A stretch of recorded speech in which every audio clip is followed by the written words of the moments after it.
Hello everyone. This is actually my first time of coming online to talk about politics of Nigeria. I want to just, thank God for Peter Obi, because I believe that God has actually given Nigerians and Nigeria this man at this point in time to salvage that country. But it's quite unfortunate that people are still trying to fight him, even youth. The most recent one that made me say that I'm going to do this video, I'm going to lend my voice, is a man called Reno Omokiri. I don't know if I'm getting the name right, but his name is Reno. He's always like going on social media, trying to find things to make Peter Obi look bad. He is not the first, he's not the only person. So many of them, even Dino Melaye the other day, he was saying that Peter Obi should not be president, that Peter Obi should be Minister of Finance or Minister of Economics, something like that. So you want him to be Minister of Economics so that he won't be in charge. You don't just want him to be in charge so that he can make decisions that will change the country. Now back to this Reno. Peter Obi was on Arrive TV a few days ago, and he was asked a question about the comment Governor Kwankwaso, the ex-Governor Kwankwaso made regarding the people from the Southeast being at the bottom of politics.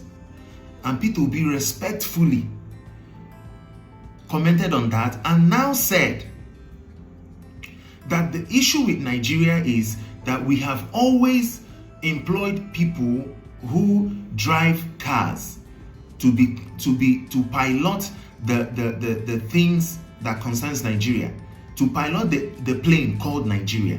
That what Nigeria needs right now is a competent pilot that will fly the plane called Nigeria.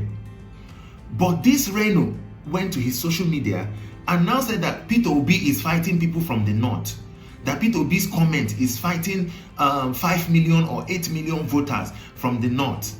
So if you can watch closely, you will see what they are trying to do. They are trying to make people feel, or maybe make people think that this man is actually against the Northerners or something like that, so that they won't vote for him. Another man came on Arise TV last few days also and said that when Peter Obi was governor of Anambra State, that he wanted to chase all the Northerners from Anambra State and also ask them to wear a name tag. But when he was asked this question on Arise TV, he told them that it is not true. He made them understand that even his ADC was a Muslim, was a Northerner. That people that worked with him in his cabinet, some of them were Northerners. Even some of his commissioners were Northerners. So now tell me how someone that will that will employ his ADC, a Northerner, will now fight Northern people. I just want to inform you guys that these people know that that the youth are putting pressure. So we should continue putting this pressure. But before I say any other thing, I want you to watch the interview for yourself. And I will encourage you to go to Arise TV YouTube channel and watch the full interview so you don't get deceived. Don't just believe on whatever people are just posting online about Peter Obi. Go and verify. He will always tell you, go and verify.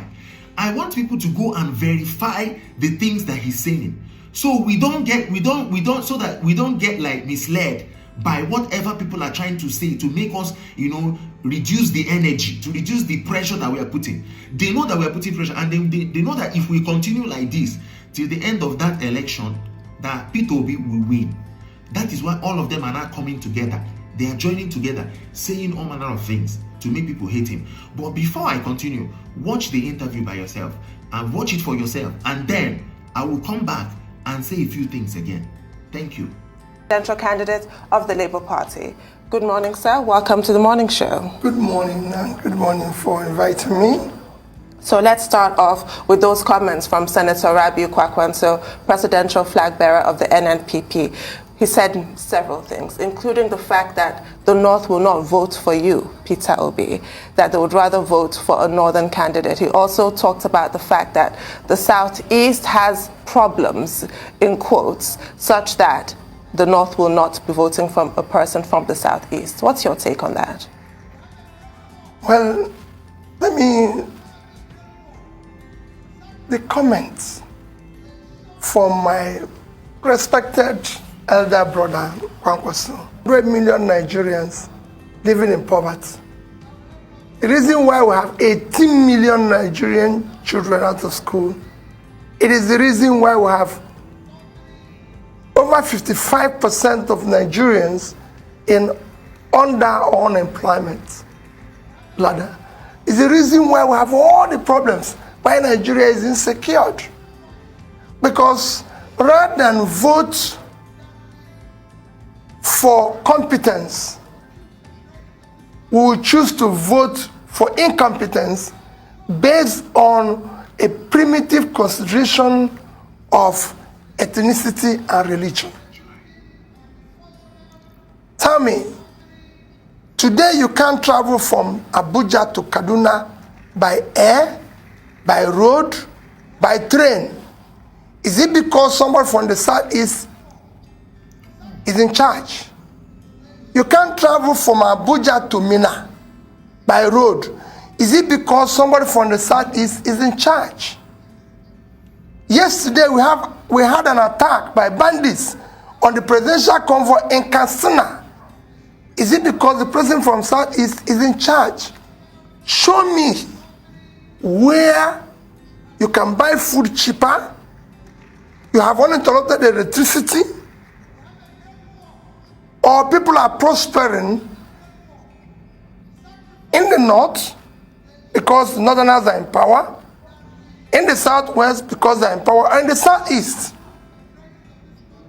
What we've chosen to do in this country, we will consistently hire vehicle drivers to fly the Nigerian aeroplane instead of hiring qualified pilots.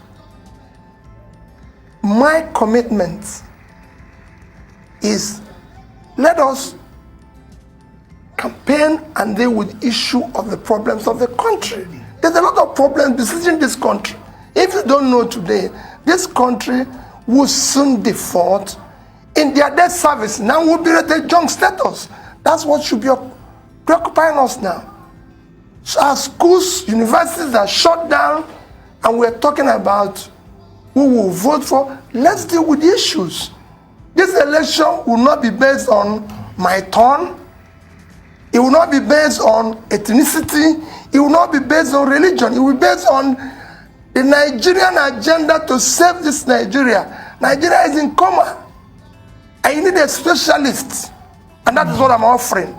To save his life or he will die. So my people, the message is very straightforward. Don't let anybody deceive you. Don't let anybody, as in, make you reduce the pressure that you're putting. Whatever that we need to do to make sure that this man wins this election, we need to do it. It's not about southeast, southwest, south, north, north central, not anything. Just like he said, it's not about religion. It's not about ethnicity.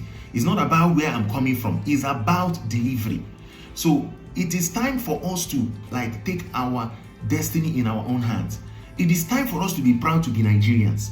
It is time for us to make a statement, to tell these people, the elites, that it's actually the people that decides who becomes the leader of a nation. So many countries, when their president or when their leaders are not doing well, they will resign, or another people will take over, or people will vote them out. Just today, or yesterday, the Prime Minister of UK, Boris Johnson just resigned, and his cabinet, many people in his cabinet, they resigned. Because why? They say that he's not doing what he promised, or he's not doing well. And the man just respectfully resigned, because the country is bigger than his own personal agenda. His own personal gain cannot come above the country's gain.